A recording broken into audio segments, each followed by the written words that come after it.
দেখেন আমরা পাকিস্তানে খুব ভালো ক্রিকেট খেলেছি অ্যান্ড এটা আমার কাছে মনে হয় এটা পাস্ট হয়ে গেছে, বাট এখান থেকে আমরা কিছুটা কনফিডেন্স পেয়েছি। বাট হোমে যখন ইন্ডিয়ার সাথে খেলবো, India always better side. So আমি বলবো না যে খুব চ্যালেঞ্জিং হবে না, আবার খুব সহজ হবে। জিনিসটা তাদের কন্ডিশনে তারা খুব ভালো দল এবং তাদের টেস্ট ক্রিকেটের যদি র্যাঙ্কটা দেখেন খুব উপরে, তো আমার মনে হয় আমাদের জন্য খুব চ্যালেঞ্জিং হবে। মনে হয় দুজনের ব্যাটিং ডেপথই খুবই ভালো। দুই টিমই যখন খেলবে তাদের 7-8টা করে ব্যাটসম্যান থাকবে, main batsman. After Pakistan series আপনি দুই টিমের মধ্যে যদি কম্পেয়ার করতে বলি, নিজেদের দলকে আগে রাখবেন নাকি কিপিং কোনো ব্যাটিং ক্ষেত্রে হেল্প করে না। কিপিং একটা পার্ট। যদি ফিল্ডিং করি, ফিল্ডিং যেভাবে করতে হয় কিপিং জিনিসটা সেম। আর আরেকটা কি বললেন জানি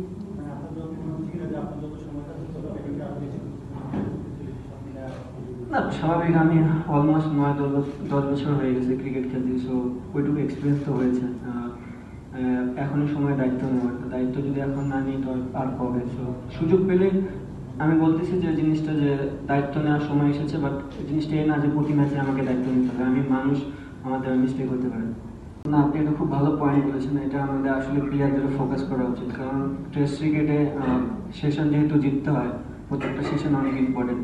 আমার কাছেও এটা জিনিসটা ব্যক্তিগতভাবে মনে হয়েছে যে আমরা প্রতিদিন যাই ফার্স্ট সেশনে খুব একটা আমাদের যে 100% ক্রিকেটে খেলতে পারি না, স্পেশালি বোলিং ব্যাটিং দুই দিক দিয়ে। তো এখানে একটা বিশাল বড় ইমপ্রুভমেন্টের জায়গা আছে।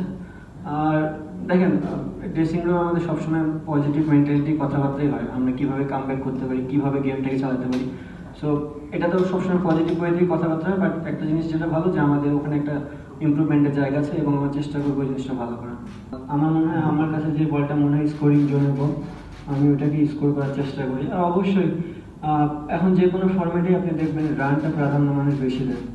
আপনি যদি লাস্ট গেমে চিন্তা করেন বা তার আগের গেমটাও চিন্তা করেন, আমরা একটা জায়গায় যাই কিন্তু রান করতে পারতেছিলাম না। সো আমি নামার পর বল আর রানা বলে খেলাতে কিন্তু একটা ফ্লো চলে আসে। আমার কাছে মনে হয় যখন আমি যে ধরনের ব্যাটিং করি, বিশেষ করে টেস্ট ক্রিকেটে, পুরো ওয়ার্ল্ডে সবাই অ্যাটাকিং মুভমেন্টে ক্রিকেটটাই খেলে।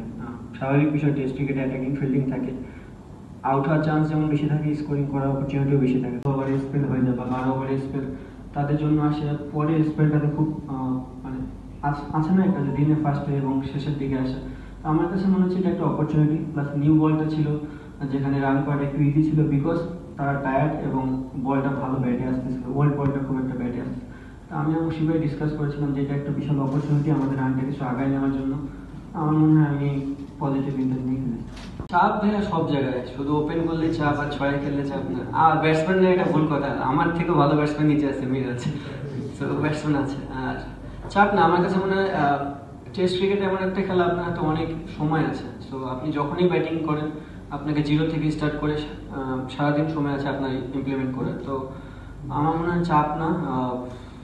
আমি যেভাবে প্র্যাকটিস করি আমি চেষ্টা করতেছি ওইভাবে খেলার। আমি যেটা বললাম ভাই, ইন্ডিয়া সিরিজ আমাদের জন্য চ্যালেঞ্জিং হবে। প্রিপারেশন বলতে আমরা এখানে যতটুকু পারতেছি আমাদের মেন বোলারদের বলে ফেস করতেছি আমরা।